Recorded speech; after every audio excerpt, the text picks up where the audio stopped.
भगवान राम ने कहा सिंहासन पर तो बैठेंगे गुरुजी, लेकिन ये बताएं आप कि सिंहासन पर 14 साल पहले मैं क्यों नहीं बैठा। वशिष्ठ जी ने कहा राम 14 साल बाद तुम्हारी माता कैकेयी ने विरोध कर दिया था और मंथरा ने विरोध कर दिया था, तो मैं नहीं बैठा पाया तुमको, मजबूर रहा मैं, नहीं तो मैं तो चाहता ही था कि तुम बैठो, तिलक तो मुझे ही करना था, लेकिन मैं मजबूर हो गया, तुम्हारी माँ ने विरोध कर दिया। अब विरोध कर दिया तो तुम चले गए वन, 14 साल बाद लौटे हो तो अब समय आया बैठो।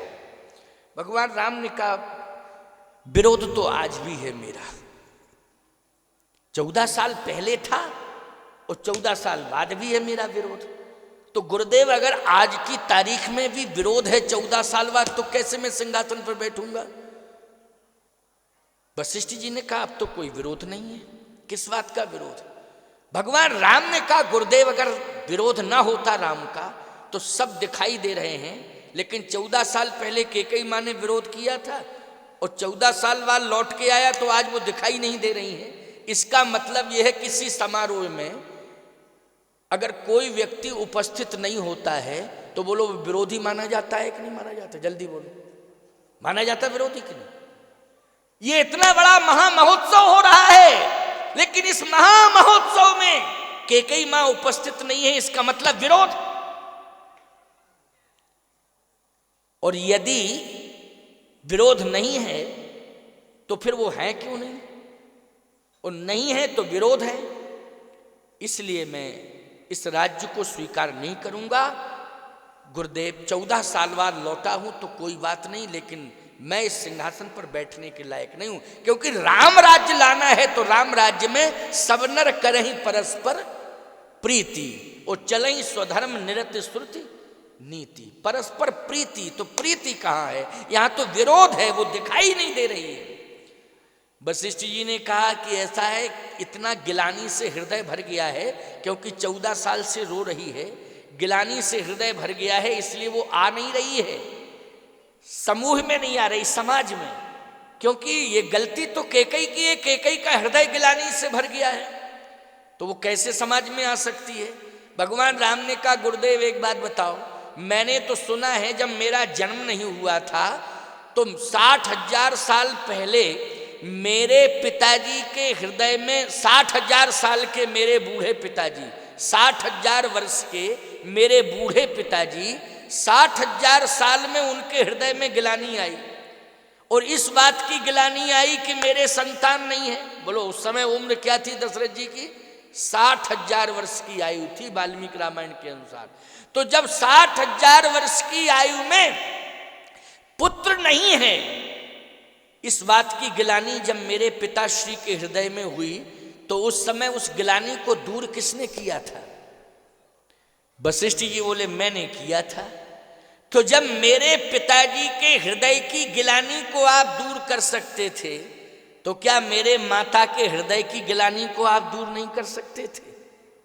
14 साल अगर मैं वन में रहा और मां के हृदय में गिलानी बनी रही, चित्रकूट की सभा में मैंने कोशिश की थी कि गिलानी दूर हो जाए, लेकिन पता नहीं माता जी ने मेरी प्रार्थना को स्वीकार नहीं किया, अथवा अयोध्या वासियों ने मेरे निवेदन को स्वीकार नहीं किया। कारण समझ में नहीं आ रहा है, लेकिन मैं ये जानना चाहता हूं कि आप तो मां के हृदय की गिलानी को दूर कर सकते थे, लेकिन आपने भी प्रयास नहीं किया। वशिष्ठ जी ने कहा राम तुम मर्यादा पुरुषोत्तम हो और मैं महात्मा हूं, महात्मा के साथ भी मर्यादा जुड़ी होती है। बोलो जो राम के साथ मर्यादा जुड़ी है, राम परमात्मा है, जो मर्यादा परमात्मा के साथ जुड़ी है वही मर्यादा महात्मा के साथ जुड़ी है। जैसे नियम क्या है, नियम है प्यारे, ये सभा चल रही है सामूहिक रूप से, अगर ये सभा चल रही है तो इस सभा में आकर के कोई सत्संग सुने तब तो ठीक है, अथवा परिवार में बुलाना चाहे कोई व्यक्ति तो परिवार में बुलावे तो परिवार पूरा उपस्थित होना चाहिए, क्यों भाई, तो महात्मा जा सकता है। लेकिन अगर कोई नारी वैधव्य ले चुकी है, समझ लेना इस बात को, यदि कोई नारी वैधव्य ले चुकी है तो उस समय एकांत में उसको उपदेश देने का कोई अधिकार नहीं है।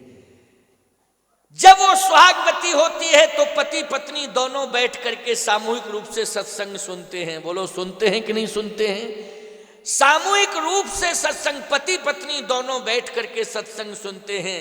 अथवा परिवार के अंदर बुलाया जाए तो परिवार के सहित सत्संग सुना जाए, अथवा समूह में सत्संग सुना जाए। लेकिन ये धर्म नहीं कहता है कोई नारी वैधव्य ले चुकी हो उसको एकांत में जाकर के सत्संग सुनाया जाए, ये मर्यादा नहीं है। कैकेयी वैधव्य ले चुकी है, कैकेयी अपने भवन में रहती है, उसका पुत्र भी उसके पास नहीं रहता है क्योंकि पुत्र ने उसका त्याग कर दिया है। देखो भाई, पति के मरने के बाद संतान का संरक्षण मिलता है कि नहीं मिलता है? नारी को बोलो, संतान का संरक्षण मिलता है। और यदि संतान का संरक्षण मिल रहा हो और परमात्मा के प्रति उसका समर्पण हो गया हो तो गुरुदेव को उपदेश करने में कोई दिक्कत नहीं है। लेकिन संतान से त्याग हो गया हो और पति सदा सदा के लिए चला गया हो, बोलो ऐसी कंडीशन में महात्मा को अपनी मर्यादा रखनी पड़ेगी कि नहीं रखनी पड़ेगी? राम जी ने चरण पकड़ लिए गुरुदेव के, धन्य है गुरुदेव। लेकिन मैं एक निवेदन कर रहा हूं आपसे, क्या मां की उपेक्षा करके कोई राम राज्य को ला सकता है? मां की उपेक्षा करके बोलो, कोई मां की उपेक्षा कर दे और फिर कहे रामराज आ जाए, रामराज आ जाए, तो माता पिता का सम्मान जहां होगा वहीं रामराज होगा। धर्म सत्कर्म जहां होगा वहीं रामराज होगा। गौ यज्ञ आदि की रक्षा जहां होगी उनका सम्मान होगा वहीं रामराज होगा। लेकिन आज मां कैकेयी की उपेक्षा करके राम सिंहासन पर बैठता है तो रामराज्य नहीं हो सकता है, ये तो विश्वास करिए आप। माता पिता का सम्मान जहां होता है वहीं रामराज्य होता है। वशिष्ठ जी ने कहा तुम चाहते क्या हो राम? राम जी ने कहा मैं ये चाहता हूं कि मां कौशल्या का सम्मान जिस भूमि पर हो रहा है उसी भूमि पर मां कैकेयी का सम्मान होना चाहिए। जहां सुमित्रा मां का सम्मान हो रहा है वहीं पर मां कैकेयी का सम्मान होना चाहिए। घर में मां है और मां के समान दो और हैं, तो बोलो तीनों का सम्मान होना चाहिए समान रूप से कि नहीं? उसमें अगर व्यवहार में अंतर आ गया तो रामराज जाएगा उस घर में? जरा सोचिए। यदि समान रूप से माताओं का सम्मान हो जाए तो निश्चित रूप से रामराज आ ही जाएगा। वो माताएं ही कहने लगेंगी कि हमारे घर में देखने में ये इंसान लगता है लेकिन साक्षात भगवान है, ये भावना बन जाएगी प्यारे। निश्चित रूप से रामराज आ जाएगा। भगवान राम ने कहा कि मां का सम्मान होना चाहिए। वशिष्ठ जी ने कहा कि वो आना नहीं चाहती है। राम जी ने कहा रूठों को मनाना ही रामराज्य की भूमिका बनाना है। बोलो भाई, रूठों को मनाना क्या है? राम राज्य की भूमिका बनाना है। मैंने पहले ही कहा था ना आपसे कि रूठे स्वजन मनाइए, जो रूठे 100 बार मैं मनाऊंगा, मैं मनाऊंगा। और बोलो कैकेयी को किसने मनाया? जल्दी बोलो। भरत ने नहीं मनाया, शत्रुघ्न ने नहीं मनाया, लक्ष्मण ने नहीं मनाया, कैकेयी को मनाया है श्री राम ने। बोलो मनाया कि नहीं? राम वही है प्यारे जो रूठों को मनावे, अथवा राम का अनुयायी वही है जो रूठों को मनावे। मनाने की कोशिश किया करो। स्वयं रूठना जानते हो लोग, रूठों को मनाते नहीं हो। लोग यही तो रूठना, खुद रूठ जाएंगे और रूठ के बैठे, यही विडंबना है। रूठों को नहीं मनाना सीखो, रूठना सीखे हो। याद रखना, जो रूठता है, ऐंठता है, वो रावण है और जो रूठों को मनाता है और जो दूसरों की ऐंठ को दूर करता है वही राम है। समझ गए? अकड़ना पकड़ना ये रावण का काम है, समझ रहे हो नहीं? राम का काम क्या है? राम का काम है सरल। राम का काम है सहज। ये सहज बनना, सरल बनना, सुंदर स्वभाव, सरल स्वभाव लाना, ये राम के लक्षण हैं। इसलिए राम बनो, राम के लक्षणों से युक्त हो जाओ। राम राज्य कैसे नहीं आएगा? भगवान ने कहा मैं मना के लाता हूं।